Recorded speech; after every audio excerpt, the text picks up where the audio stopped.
Hi hello everybody welcome to Vikas commerce tutorials. ವಿದ್ಯಾರ್ಥಿಗಳ ಇವತ್ತಿನ session ಏನಪ್ಪ ಅಂದ್ರೆ 4 ಅಂಕಗಳ ಪ್ರಮುಖ ಪ್ರಶ್ನೆ. ಈಗ ಆಲ್ರೆಡಿ ಥಂಬ್ನೇಲ್ ನಾನು ಅಬ್ಸರ್ವ್ ಮಾಡಿರ್ತೀರಿ. 4 ಅಂಕಗಳ ಪ್ರಮುಖ ಪ್ರಶ್ನೆ ಕನ್ನಡ ಮೀಡಿಯಂದಲ್ಲಿ ಎಕನಾಮಿಕ್ಸ್ PUC 2 ಅರ್ಥಶಾಸ್ತ್ರ. ಇಂಗ್ಲಿಷ್ ಮೀಡಿಯಂನಲ್ಲಿ ಆಲ್ರೆಡಿ ಅಪ್ಲೋಡ್ ಮಾಡಿದೀವಿ. ಈಗ ಕನ್ನಡ ಮೀಡಿಯಂದಲ್ಲಿ ಅಪ್ಲೋಡ್ ಮಾಡ್ತಾ ಇದ್ದೀನಿ. ಬ್ಲೂ ಪ್ರಿಂಟ್ ಪ್ರಕಾರನೇ ಹೋಗ್ತಾ ಇದ್ದೀನಿ. ಬ್ಲೂ ಪ್ರಿಂಟ್ ಪ್ರಕಾರನೇ ಕ್ವಶನ್ಸ್ ಬರೋದು ಎಕ್ಸಾಮ್ನಲ್ಲಿ. So don't worry. ಈಗ 2 ಭಾಗ ಇಲ್ಲಿ. ಭಾಗ 1 ಸೂಕ್ಷ್ಮ ಅರ್ಥಶಾಸ್ತ್ರ, ಭಾಗ 2 ಸಮಗ್ರ ಅರ್ಥಶಾಸ್ತ್ರ. ಸೊ ಮೊದಲನೇ ಭಾಗದಲ್ಲಿ ಮೊದಲನೇ ಅಧ್ಯಾಯ ಪರಿಚಯ, ಇಂಟ್ರೊಡಕ್ಷನ್ ಅಂತ ಕರಿತೀವಿ. ಸೂಕ್ಷ್ಮ ಅರ್ಥಶಾಸ್ತ್ರದ ಪರಿಚಯ. ಇಲ್ಲಿ 4 ಅಂಕಗಳ ಒಂದು ಪ್ರಶ್ನೆ ನಿಮ್ಮ ಎಕ್ಸಾಮ್ಗೆ ಬರೋದು. ಇಲ್ಲಿ 5 ಕ್ವಶನ್ಗಳು ನೀವು ನೋಡ್ತಾ ಇದ್ದೀರಿ. ಹಾಗಾಗಿ ಇಲ್ಲಿ ಮೋಸ್ಟ್ ಇಂಪಾರ್ಟೆಂಟ್ ಕ್ವಶನ್. ಮತ್ತು ಬಹಳಷ್ಟು ಸಲ ಕೇಳ್ತೀರಿ, ಎಲ್ಲರೂ ಕಮೆಂಟ್ ಮಾಡ್ತೀರಿ, ಕಾಲ್ ಮಾಡ್ತೀರಿ. ಕಾಲ್ ಮಾಡಿದ್ರೆ ನಾನು ರಿಸೀವ್ ಮಾಡುವಷ್ಟು ಫ್ರೀ ಇರಲ್ಲ. ನಾನು ನನ್ನ ಕಾಲೇಜ್ನಲ್ಲಿ ಕೂಡ ಕೆಲಸ ಮಾಡಬೇಕು, ನಮ್ಮ ಮನೆಯಲ್ಲಿ ಕೂಡ ಎಕ್ಸ್ಟ್ರಾ ಕೆಲಸಗಳನ್ನ ಇರ್ತವೆ. ಹಾಗೆ ನನಗೆ ಆಮೇಲೆ ಕೆಲವೊಂದಿಷ್ಟು ಡ್ಯೂಟಿಗಳು ಇರ್ತವೆ. ಸೊ ಪ್ಲೀಸ್ ಅರ್ಥ ಮಾಡ್ಕೊಳ್ರಿ. ಪದೇ ಪದೇ ಪದೇ ರಿಪಿಟೇಟಿವ್ ಆಗಿ 4 ಸಲ 5 ಸಲ ಒಂದೇ ಟೈಮ್ 4 ಸಲ 5 ಸಲ ಕಾಲ್ ಮಾಡೋದನ್ನ ಮಾಡಬೇಡಿ. That is common sense. ಯಾರೊಬ್ರು ರಿಸೀವ್ ಮಾಡ್ತಾ ಇಲ್ಲ ಅಂದ್ರೆ it means they are busy. Okay, 4-5 times receive ಮಾಡಬೇಡಿ. I am a sincere request to you. Okay, ಆಮೇಲೆ ನಾನು ಇದು ಯಾವುದೇ ಆನ್ಸರ್ಸ್ಗಳು ನನ್ನ ಹತ್ರ ಏನೆಲ್ಲ PDF ಗಳಿದಾವೆ ಎಲ್ಲವನ್ನೂ ಕೂಡ ನಾನು ಹಾಕ್ತೀನಿ.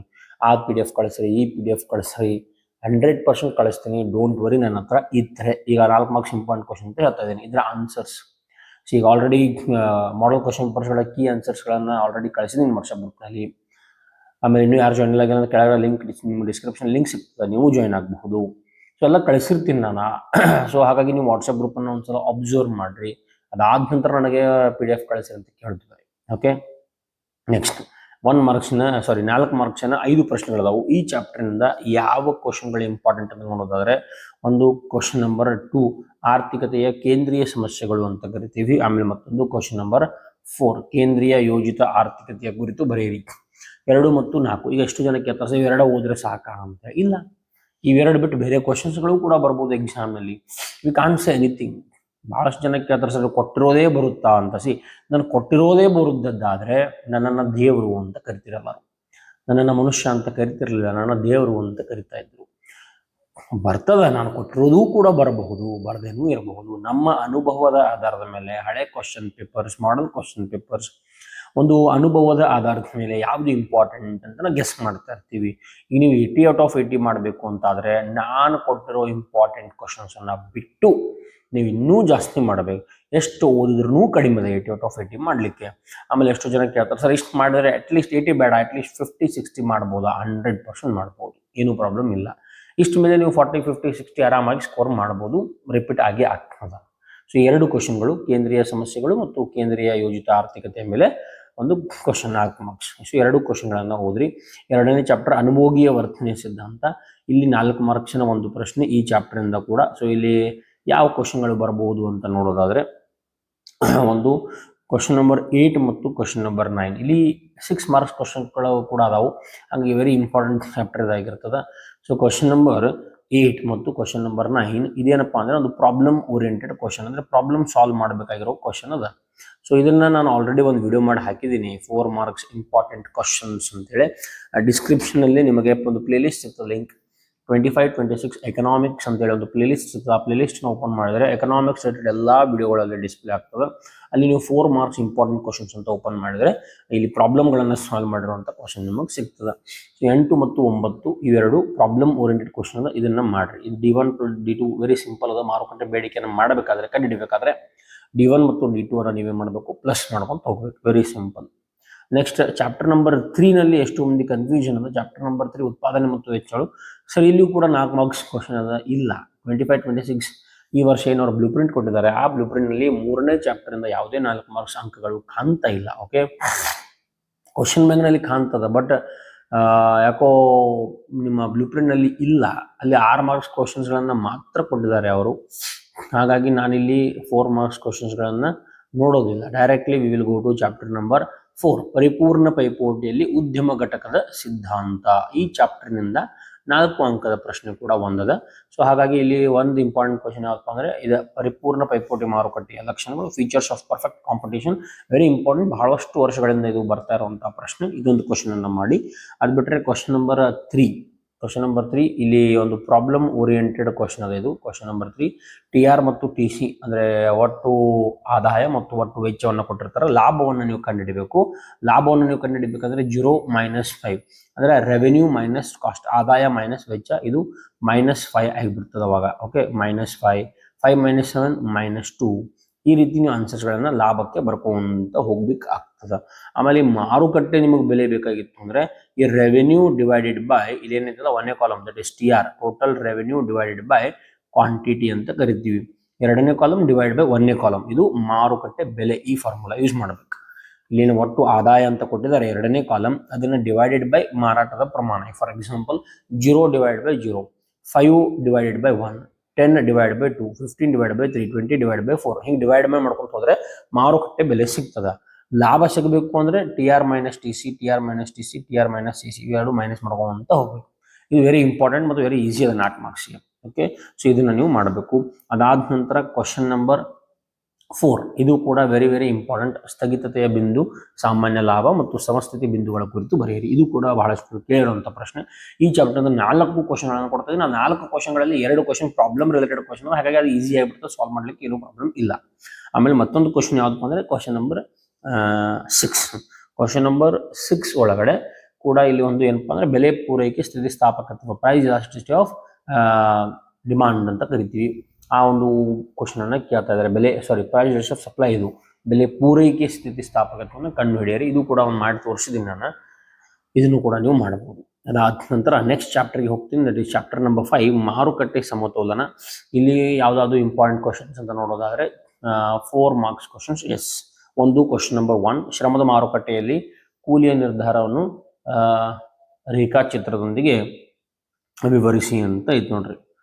ಕ್ವಶನ್ ನಂಬರ್ 1 ಇದು ಕೂಡ ವೆರಿ ಇಂಪಾರ್ಟೆಂಟ್. ಅದಾದ ನಂತರ ಕ್ವಶನ್ ನಂಬರ್ 3, ಬೇಡಿಕೆ ಮತ್ತು ಪೂರೈಕೆಯ ಏಕಕಾಲಿಕ ಪಲ್ಲಟಗಳಿಂದ ಸಮತೋಲನದ ಮೇಲೆ ಪರಿಣಾಮ ತೋರಿಸುವ ಕೋಷ್ಟಕ. ಇದು ಕೂಡ ವೆರಿ ಇಂಪಾರ್ಟೆಂಟ್ ಕ್ವಶನ್ ನಂಬರ್ 3.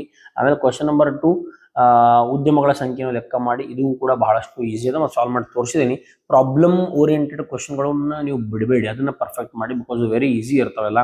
ಮತ್ತು ಥಿಯರಿ ನೆನಪಿಟ್ಕೋಬೇಕಂತೂ ಪ್ರಾಬ್ಲಮ್ಗಳನ್ನು ಈಸಿಯಾಗಿ ನಾವು ಸಾಲ್ವ್ ಮಾಡಬಹುದು. ಹಾಗಾಗಿ ಕ್ವಶನ್ ನಂಬರ್ 1, 3 ಮತ್ತು 2 ಅಂದರೆ 1, 2, 3 ಈ 3 ಕ್ವಶನ್ಗಳನ್ನು ನೀವು ಇಲ್ಲಿ ಪರ್ಫೆಕ್ಟ್ ಮಾಡಬೇಕು ಈ ಚಾಪ್ಟರ್ ಇಂದ. ಓಕೆ, ನೆಕ್ಸ್ಟ್ ಡೈರೆಕ್ಟ್ಲಿ ನಾನು 2ನೇ ಭಾಗಕ್ಕೆ ಹೋಗ್ತೀನಿ. ಅದು ಸಮಗ್ರ ಅರ್ಥಶಾಸ್ತ್ರ. ಸಮಗ್ರ ಅರ್ಥಶಾಸ್ತ್ರ ಮೊದಲನೇ ಅಧ್ಯಾಯ ಪರಿಚಯ. ಇಲ್ಲಿ 4 ಅಂಕಗಳ ಪ್ರಶ್ನೆಗಳನ್ನು ನೋಡೋದಾದ್ರೆ, ಒಂದು ಸೂಕ್ಷ್ಮ ಅರ್ಥಶಾಸ್ತ್ರ ಮತ್ತು ಸಮಗ್ರ ಅರ್ಥಶಾಸ್ತ್ರ ನಡುವಿನ ವ್ಯತ್ಯಾಸ. ಡೈರೆಕ್ಟ್ ಕೇಳಿದಾರ ವ್ಯತ್ಯಾಸ ಅಂತೇಳಿ. ಸಮಗ್ರ ಅರ್ಥಶಾಸ್ತ್ರವು ಸೂಕ್ಷ್ಮ ಅರ್ಥಶಾಸ್ತ್ರಕ್ಕಿಂತ ಯಾವ ರೀತಿಯಲ್ಲಿ ಭಿನ್ನವಾಗಿದೆ? ಸೊ ಯಾವ ರೀತಿಯಲ್ಲಿ ಭಿನ್ನವಾಗಿದೆ ಅಂದ್ರೆ ಇದರ ಅರ್ಥನ ವ್ಯತ್ಯಾಸವನ್ನ ಕೇಳ್ತಾ ಇದ್ದಾರೆ. ಸಮಗ್ರ ಅರ್ಥಶಾಸ್ತ್ರ ಮತ್ತು ಸೂಕ್ಷ್ಮ ಅರ್ಥಶಾಸ್ತ್ರಕ್ಕೆ ಇರುವಂತಹ ವ್ಯತ್ಯಾಸವನ್ನು ಕೇಳ್ತಾ ಇದ್ದಾರೆ. ಅದನ್ನೊಂದು ಇಂಪಾರ್ಟೆಂಟ್ ಆಗಿ ಕನ್ಸಿಡರ್ ಮಾಡ್ರಿ. ಅದಾದ ನಂತರ ಕ್ವಶನ್ ನಂಬರ್ 4, ಅಭಿವೃದ್ಧಿ ಹೊಂದಿದ ಮತ್ತು ಅಭಿವೃದ್ಧಿಶೀಲ ದೇಶಗಳಲ್ಲಿ ಸರ್ಕಾರ ಮತ್ತು ಕುಟುಂಬದ ವಲಯಗಳ ಪಾತ್ರ. ಸರ್ಕಾರದ ಏನು ಪಾತ್ರ, ಕುಟುಂಬ ವಲಯದ ಏನು ಪಾತ್ರ ಏನದ, ಅಭಿವೃದ್ಧಿ ಮತ್ತು ಅಭಿವೃದ್ಧಿಶೀಲ ರಾಷ್ಟ್ರ ಎರಡೂ ರಾಷ್ಟ್ರಗಳಲ್ಲಿ ಕುಟುಂಬದ ಪಾತ್ರ ಏನದ, ಸರ್ಕಾರದ ಏನು ಪಾತ್ರ ಅದ ಅನ್ನೋದನ್ನ ಇಲ್ಲಿ ವಿವರಣೆ ಮಾಡಬೇಕಾಗ್ತದೆ. 1 ಮತ್ತು 4 ವೆರಿ ಇಂಪಾರ್ಟೆಂಟ್ ಕ್ವಶನ್ಸ್ ಆಗಿರ್ತಾವೆ. ಇನ್ನು 2ನೇ ಚಾಪ್ಟರ್ಗೆ ಬರ್ತೀನಿ. 2ನೇ ಚಾಪ್ಟರ್ದಲ್ಲಿ ಕೂಡ ಯಾವುದು 4 ಮಾರ್ಕ್ಸ್ ಕ್ವಶನ್ ಇಲ್ಲ ಬ್ಲೂ ಪ್ರಿಂಟ್ ಪ್ರಕಾರ ಇಲ್ಲಿ. So directly will move to chapter number 3, ಹಣ ಮತ್ತು ಬ್ಯಾಂಕಿಂಗ್ ಅಂತ ಕರಿತೀವಿ. 3ನೇ ಚಾಪ್ಟರ್ ಹಣ ಮತ್ತು ಬ್ಯಾಂಕಿಂಗ್. ಇಲ್ಲಿ 4 ಮಾರ್ಕ್ಸ್ನ ಒಂದು ಪ್ರಶ್ನೆ ಅದ ರೀ. ಎಸ್, ಇಲ್ಲಿ ಕಾಣ್ತದೆ ನೋಡ್ರಿ. ಇಲ್ಲಿ ಒಂದು ನೀವು ಓದಬೇಕಾಗಿರೋ ವೆರಿ ಇಂಪಾರ್ಟೆಂಟ್ ಕ್ವಶನ್, ಬಹಳಷ್ಟು ವರ್ಷದಿಂದ ಕೇಳ್ತಾ ಇರುವಂತ ಕ್ವಶನ್. ಭಾರತದ ರಿಸರ್ವ್ ಬ್ಯಾಂಕಿನ ಕಾರ್ಯಗಳು, ಫಂಕ್ಷನ್ಸ್ ಅಂತ ಕರಿತೀವಿ. RBIನ ಕಾರ್ಯಗಳನ್ನ ವಿವರಿಸಿ ಅಂತ ಇದೆ. ಸೊ ಇದು ಕೂಡ ವೆರಿ ಇಂಪಾರ್ಟೆಂಟ್. ಅದಾದ ನಂತರ ಕ್ವಶನ್ ನಂಬರ್ 5, ಹಣದ ಶಾಸನಬದ್ಧ ವ್ಯಾಖ್ಯಾನಗಳು, ಲೀಗಲ್ ಡೆಫಿನೇಷನ್ಸ್ ಅಂತ ಕರಿತೀವಿ. ಸೊ ಇದನ್ನು ಕೂಡ ಓದಬೇಕಾಗ್ತದೆ. ಕ್ವಶನ್ ನಂಬರ್ 2 ಮತ್ತು question number 5 very very important questions. ಇವೆರಡು ಪರ್ಫೆಕ್ಟ್ ಮಾಡ್ಕೊಂಡ್ಬಿಡ್ರಿ. ನೆಕ್ಸ್ಟ್ ಚಾಪ್ಟರ್ ನಂಬರ್ 4, ಆದಾಯ ಮತ್ತು ಉದ್ಯೋಗದ ನಿರ್ಧಾರ. ಇಲ್ಲಿಯೂ ಕೂಡ 4 ಮಾರ್ಕ್ಸಿನ ಒಂದು ಪ್ರಶ್ನೆ ಬರಬೇಕು. ಇಲ್ಲಿ ಯಾವುದಪ್ಪ ಅಂದ್ರೆ ಅನುಭೋಗಿಯ ಬಿಂಬಕ ಮತ್ತು ಹೂಡಿಕೆ ಬಿಂಬಕ ಎರಡೂ ಓದ್ರಿ. ಇವೆರಡೂ ಕೂಡ 2ರಲ್ಲಿ 1 ಕೂಡ ಬಹಳಷ್ಟು ಸಲ ಬಂದಿರುವಂತ ಸಾಧ್ಯತೆ ಅದ. ಹಾಗೆ ಅನುಭೋಗ ಬಿಂಬಕ ಮತ್ತು ಹೂಡಿಕೆ ಬಿಂಬಕ ಇವೆರಡೂ ನೀವು ಪರ್ಫೆಕ್ಟ್ ಮಾಡ್ಕೊಂಡ್ ಬಿಡಬೇಕು. ಅದು ಬಿಟ್ಟರೆ ಕ್ವಶನ್ ನಂಬರ್ 5 ಒಂದದ. ಇಲ್ಲಿ ಇದು ಪ್ರಾಬ್ಲಮ್ ಓರಿಯೆಂಟೆಡ್ ಕ್ವಶನ್. ಇದನ್ನು ಕೂಡ ನಾನು ಆಲ್ರೆಡಿ ಸಾಲ್ವ್ ಮಾಡಿದ್ದೀನಿ. ಇದನ್ನು ಕೂಡ ನೀವು ಪ್ರಾಕ್ಟೀಸ್ ಮಾಡಬಹುದು. Question number 1 and 2 are enough. ಹಾಗೆ ನೋಡಿದ್ರೆ ಅನುಭೋಗ ಬಿಂಬಕ ಮತ್ತು ಹೂಡಿಕೆ ಬಿಂಬಕ ಮೇಲೆ ಬಹಳಷ್ಟು ಸಲ ಎಕ್ಸಾಮ್ಗೆ ಬಂದಿರುವಂತ ಒಂದು ಕ್ವಶನ್ ಅದು. ಇನ್ ಚಾಪ್ಟರ್ ನಂಬರ್ 5, ಸರ್ಕಾರದ ಮುಂಗಡ ಪತ್ರ ಮತ್ತು ಆರ್ಥಿಕತೆ.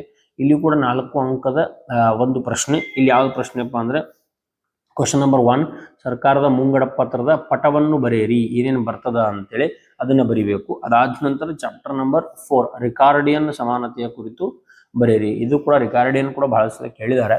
ಆಮೇಲೆ ಸರ್ಕಾರದ ಮುಂಗಡ ಪತ್ರ ಕೂಡ ಬಹಳಷ್ಟು ಕೇಳಿದ್ದಾರೆ. ನಿಮಗೆ ಟೈಮ್ ಇತ್ತು ಅಂದ್ರೆ ಇವೆಲ್ಲಾ ಕ್ವಶನ್ಸ್ಗಳನ್ನ ಓದಿ, ಇನ್ನೂ ನಿಮ್ಮ ಹತ್ರ ಟೈಮ್ ಇತ್ತು ಅಂದ್ರೆ ಇನ್ನೂ ಎಕ್ಸ್ಟ್ರಾ ಕ್ವಶನ್ಗಳನ್ನ ನೀವು ಓದಬಹುದು, ಮಾಡಬಹುದು. ನೆಕ್ಸ್ಟ್ ಇದಾದ ನಂತರ ಲಾಸ್ಟ್ ಚಾಪ್ಟರ್ ಯಾವಪ್ಪ ಅಂದ್ರೆ ಚಾಪ್ಟರ್ ನಂಬರ್ 6ಗೆ ಹೋಗ್ತೀವಿ. ಮುಕ್ತ ಆರ್ಥಿಕತೆ ಮತ್ತು ಸಮಗ್ರ ಅರ್ಥಶಾಸ್ತ್ರ ಅಂತ ಕರಿತೀವಿ. ಇಲ್ಲಿ 4 ಮಾರ್ಕ್ಸಿನ ಪ್ರಶ್ನೆಗಳನ್ನ ಯಾವುದು ನೋಡಬಹುದಾದ್ರೆ, ಒಂದು ಕ್ವಶನ್ ನಂಬರ್ 2 ವ್ಯಾಪಾರ ಬಾಕಿ ಮತ್ತು ಕ್ವಶನ್ ನಂಬರ್ 3 ಸಂದಾಯ ಬಾಕಿ. ಚಾಪ್ಟರ್ ನಂಬರ್ 2 ವ್ಯಾಪಾರ ಬಾಕಿಯ ಪರಿಕಲ್ಪನೆ ಮತ್ತು ಸಂದಾಯ ಬಾಕಿಯ ಚಾಲ್ತಿ ಖಾತೆಗಳ ಭಾಗಗಳ ನಾವು ಪಟವನ್ನ ಬರೆಯಬೇಕಾಗ್ತದೆ ಇಲ್ಲಿ. ಅದಾದ ನಂತರ ಚಾಪ್ಟರ್ ನಂಬರ್ ಕ್ವಶನ್ ನಂಬರ್ 4 ಕೂಡ ಈ 3 ಕ್ವಶನ್ಗಳು question number 2, question number 3, question number 4 ವ್ಯಾಪಾರ ಬಾಕಿಯ ಪರಿಕಲ್ಪನೆ, ಸಂದಾಯ ಬಾಕಿಯ ಚಾಲ್ತಿ ಖಾತೆ ಭಾಗಗಳ ಪಟವನ್ನು ಬರೆಯಿರಿ, ಸಂದಾಯ ಬಾಕಿಯ ಬಂಡವಾಳ ಖಾತೆಗಳ ಭಾಗಗಳ ಪಟವನ್ನು ಬರೆಯಿರಿ. ಓಕೆ, ಈ 3 ಕ್ವಶನ್ಗಳನ್ನ ನೀವು ಪರ್ಫೆಕ್ಟ್ ಮಾಡಬೇಕು ಈ ಚಾಪ್ಟರ್ನಿಂದ. ಈಗ ಎಷ್ಟೋ ಜನ ಸರ್ ಈಗ ಏನು ಇಲ್ಲಿ ವಿಡಿಯೋ ಮಾಡ್ತಾ ಇದ್ದೀರಿ, ಈ ಒಂದು PDF ನಮಗೆ ಕಳಿಸಿದೆ ಅಂತ ಹೇಳ್ತೀರಿ. ಈ PDF ಏನಪ್ಪಾ ಅಂದ್ರೆ ಇದು ಕ್ವಶನ್ ಬ್ಯಾಂಕ್ ಅದ. ಯಾರು ಕೊಟ್ಟರು ಕ್ವಶನ್ ಬ್ಯಾಂಕ್? ಇದು ಸರ್ಕಾರದವರು ಈ ಶಾಲಾ ಶಿಕ್ಷಣ ಮಂಡಳಿಯವರು ನೀಡಿರುವಂತಹ ಒಂದು ಕ್ವಶನ್ ಬ್ಯಾಂಕ್ ಅದ.